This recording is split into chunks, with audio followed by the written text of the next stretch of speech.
Assalamualaikum warahmatullahi wabarakatuh. Perkenalkan, nama saya Dini Putrisari dengan NIM 01A1200078 dari kelas B. Saya akan menjelaskan tentang glikolisis anaerob dan glikolisis aerob. Yang pertama, kita harus mengetahui dulu apa itu glikolisis. Glikolisis merupakan pemecahan glukosa. Glukolisis adalah rangkaian reaksi yang mengubah glukosa menjadi dua molekul pirufat. Pada proses ini juga dihasilkan ATP. Ada 10 langkah untuk glukosa berubah menjadi pirufat. Nah, yang kedua, glikogenesis, yaitu pembentukan glikogen dari glukosa. Peningkatan kadar glukosa dalam darah yang terjadi, misalnya beberapa saat setelah makan, menyebabkan pankreas mensekresikan hormon insulin yang menstimulasi penyimpanan glukosa dalam bentuk glikogen di dalam hati dan otot. Hormon insulin akan menstimulasi enzim glikogen sintase untuk memulai proses glikogenesis. Glikogenolisis pada saat seseorang berpuasa atau sedang melakukan aktivitas seperti olahraga dan bekerja yang berlebihan akan menyebabkan turunnya kadar glukosa darah menjadi 60 mg per 100 ml darah. Keadaan ini, maksudnya kadar gula darah turun, akan memacu hati untuk membebaskan glukosa dari pemecahan glikogen yang disebut proses glikogenolisis. Glikogenolisis dirangsang untuk hormon glikogen dan adrenalin. Dan yang terakhir, gluconeogenesis. Apabila ketersediaan glukosa tidak tercukupi, maka lemak dan protein akan diubah menjadi asetil koenzim A atau asetil CoA, sehingga dapat masuk ke siklus Krebs. Peristiwa pembentukan glukosa dari asam amino dan asam lemak disebut gluconeogenesis. Nah, yang pertama yaitu glikolisis anaerob. Nah, saat tidak ada oksigen yang cukup, energi dapat dilepaskan dalam jumlah kecil melalui glikolisis anaerob, yang juga dikenal dengan fermentasi pada tumbuhan, jamur, dan bakteri. Karena konversi glukosa menjadi pirufat tidak membutuhkan oksigen, memang glukosa adalah satu-satunya nutrien yang dapat berperan sebagai substrat untuk pembentukan ATP tanpa oksigen. Pelepasan energi glikolitik ini ke sel dapat menyelamatkan nyawa untuk beberapa menit jika oksigen tidak tersedia. Jadi, glikolisis anaerob ini bekerja dengan tidak adanya oksigen. Jadi, dia bekerja tidak memerlukan oksigen. Nah, yang pertama yaitu proses glikolisis. Nah, di sini saya akan menjelaskan bagaimana glukosa berubah menjadi dua pirufat. Nah, jadi glukosa ini pertama itu diubah menjadi glukosa 6-fosfat dengan enzim glukokinase, yang mana ATP-nya berubah menjadi ADP. Jadi di sini kita bisa menuliskan minus 1 ATP, karena tadi telah dipakai untuk mengubah menjadi ADP. Nah, selanjutnya berubah menjadi fruktosa 6-fosfat. Kemudian berubah menjadi fruktosa 1,6-fosfat dengan enzim fosfofruktokinase, yang mana di sini ATP-nya diubah lagi menjadi ADP. Nah, di sini juga kita bisa menuliskan min 1 ATP. Jadi dari glukosa ke fruktosa 1,6-fosfat ini sudah berkurang 2 ATP, minus 2 ATP. Lalu dari sini bisa dibagi menjadi dua proses, yaitu ada DHAP dan juga gliseraldehid. Jadi saya di sini akan menjelaskan bagaimana gliseraldehid berubah menjadi pirufat. Nah, jadi di sini fruktosa 1,6-fosfat ini mempunyai 6 atom karbon, atom C, yang mana ketika di gliseraldehid 3-fosfat akan berubah menjadi 2 molekul, yang mana masing-masing molekulnya ini memiliki 3C.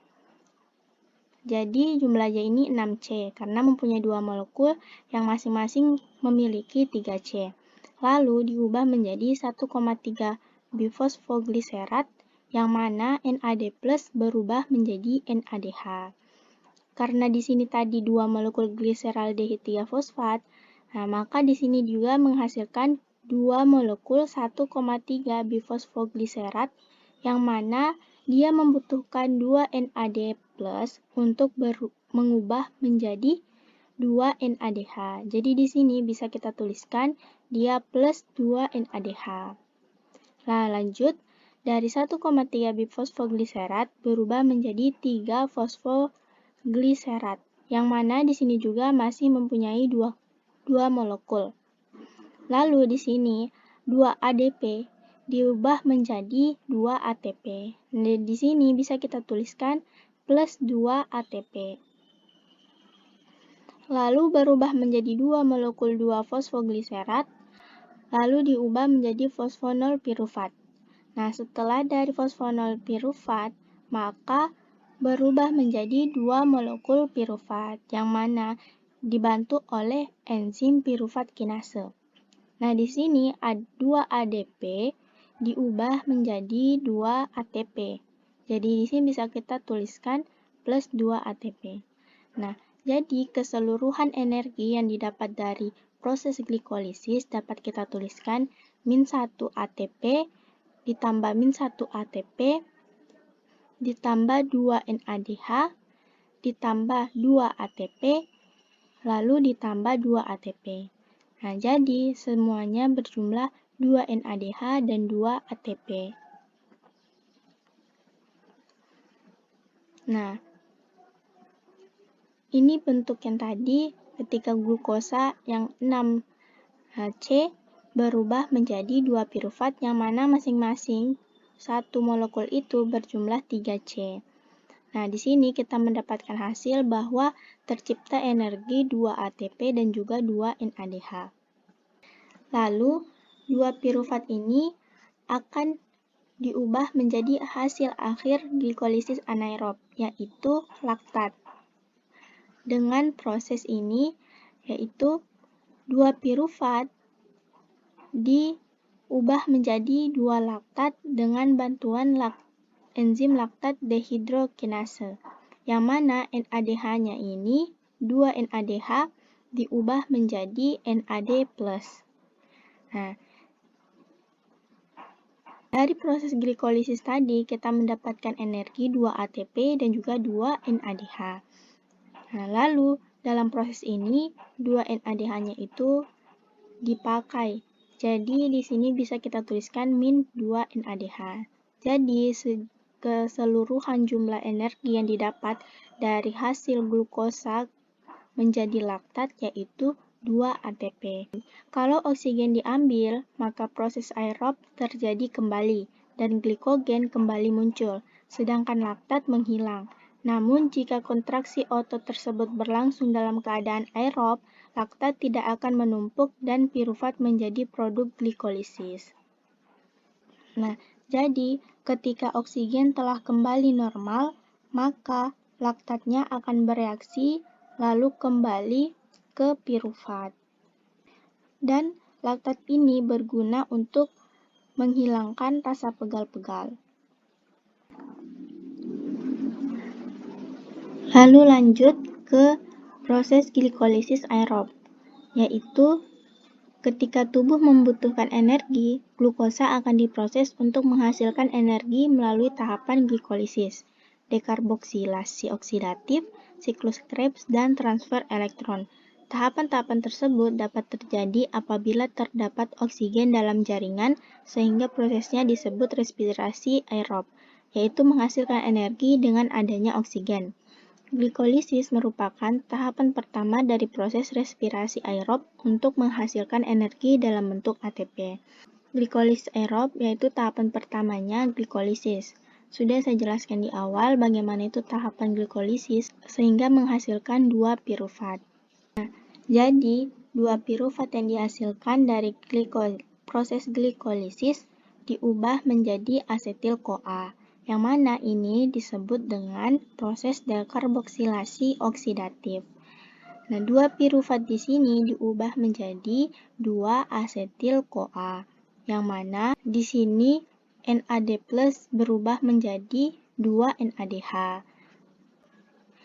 Jadi, energi dari proses glikolisis sampai dekarboksilasi oksidatif 2 ATP ditambah dengan 2 NADH ditambah dengan 2 NADH lagi yang tercipta di proses dekarboksilasi oksidatif. Jadi jumlahnya 2 ATP dan juga 4 NADH. Pada proses glikolisis sampai piruvat menghasilkan 2 ATP dan 2 NADH. Kemudian dari piruvat berubah menjadi asetil-CoA menghasilkan 2 NADH. Jadi, dari proses glikolisis sampai membentuk asetil-CoA menghasilkan energi 2 ATP dan 4 NADH. Nah, sekarang kita masuk pada siklus Krebs. Siklus Krebs ditemukan oleh dokter dan ahli biokimia asal Jerman, yaitu Hans Adolf Krebs. Pada temuannya ini, ia menjelaskan bahwa siklus Krebs adalah rangkaian reaksi kimia yang terjadi pada sel makhluk hidup untuk menghasilkan energi. Sekarang kita lihat bagaimana itu 2 asetil-CoA menghasilkan energi, yaitu 2 asetil-CoA ini diubah menjadi 2 asam sitrat. Jadi CoA-nya ini dia dilepaskan. Setelah menjadi 2 asam sitrat, lalu dia berubah lagi menjadi 2 asam alfa ketoglutarat, yang mana 2 NAD+ diubah menjadi 2 NADH. Nah, di sini kita sudah mendapatkan 2 NADH. Lalu masuk lagi pada proses 2 suksinil-CoA, yang mana 2 NAD+ diubah lagi menjadi 2 NADH. Jadi, di sini kita sudah mendapatkan lagi 2 NADH. Nah, di sini karbon dioksidanya dilepaskan.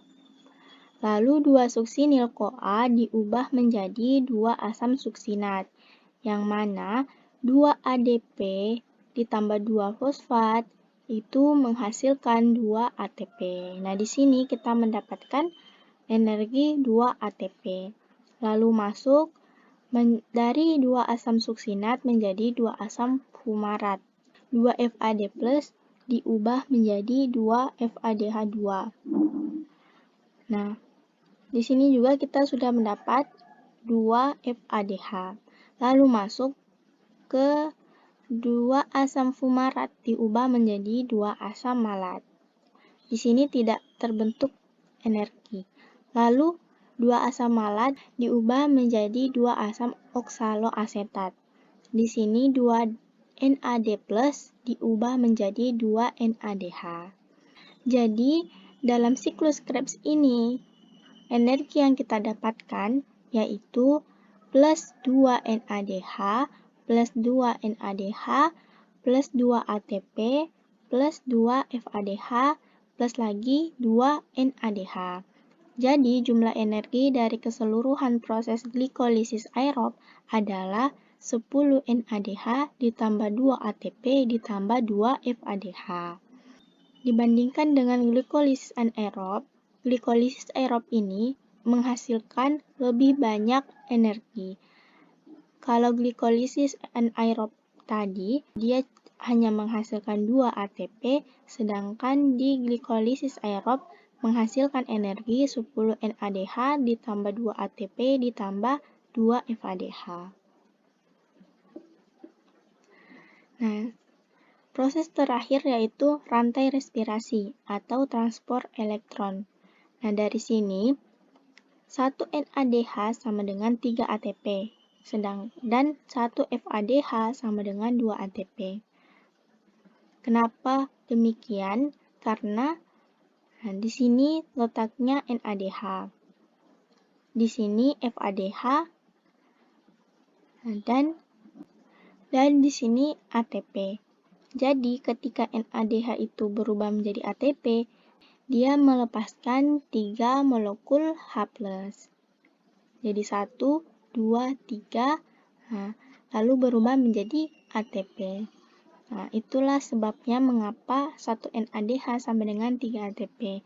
Nah, selanjutnya 1 FADH ini sama dengan 2 ATP karena di sini FADH untuk berubah menjadi ATP dia melepaskan H+ sebanyak 2. Jadi 1, 2, lalu berubah menjadi ATP. Nah, dari sini dapat kita hasilkan 10 NADH dikali dengan 3 ATP ditambah 2 ATP ditambah 2 dikali dengan 2 ATP. Jadi hasil keseluruhannya ini 36 ATP. Nah, ini sangat jauh selisihnya dari glikolisis anaerob tadi. Jika glikolisis anaerob hanya menghasilkan 2 ATP, pada glikolisis aerob ini menghasilkan lebih banyak energi, yaitu 36 ATP. Yang terakhir, hubungan karbohidrat, lipid, asam amino. Gluconeogenesis adalah pembentukan glukosa dari asam amino dan gliserol dari lemak. Pertama-tama, asam amino dideaminasi sebelum masuk ke siklus asam sitrat atau Krebs. Proses ini terjadi ketika cadangan glikogen tubuh menurun di bawah nilai normal. Jika glukosa dari karbohidrat itu tidak mencukupi untuk membentuk energi, maka dapat bantuan dari protein dan lemak dalam pembentukan glukosa. Jadi, untuk protein, asam amino ini dideaminasi dulu, lalu membentuk asam keto dan menjadi 2 pirufat, lalu masuk ke asetil-CoA, siklus Krebs, lalu rantai transport elektron. Sedangkan ada juga asam amino yang diubah menjadi NH3, urea, dan dikeluarkan dalam bentuk urin. Nah, lalu lemak, fungsi lipid sebagai bahan cadangan penghasil energi untuk disimpan dalam tubuh. Sewaktu-waktu dapat diubah menjadi energi pada saat tubuh kekurangan sumber energi. Untuk keperluan ini, lipida disimpan terutama sebagai trigliserol dan juga fosfolipid. Untuk menghasilkan energi trigliserol, terlebih dahulu harus dihidrolisis, maksudnya ini pada peristiwa lipolisis, untuk membebaskan asam-asam lemak. Selanjutnya akan dioksidasi. Jadi lemak ini berubah menjadi molekul yang lebih kecil, yaitu gliserol dan asam lemak. Gliserol ini diubah menjadi gliseraldehid 3-fosfat, lalu diubah menjadi 2 pirufat, masuk ke asetil-CoA, masuk ke siklus Krebs dan rantai transport elektron. Dan juga asam lemak akan dioksidasi, beta oksidasi, lalu masuk ke asetil-CoA, siklus Krebs dan rantai transport elektron. Sekian presentasi dari saya. Wassalamualaikum warahmatullahi wabarakatuh.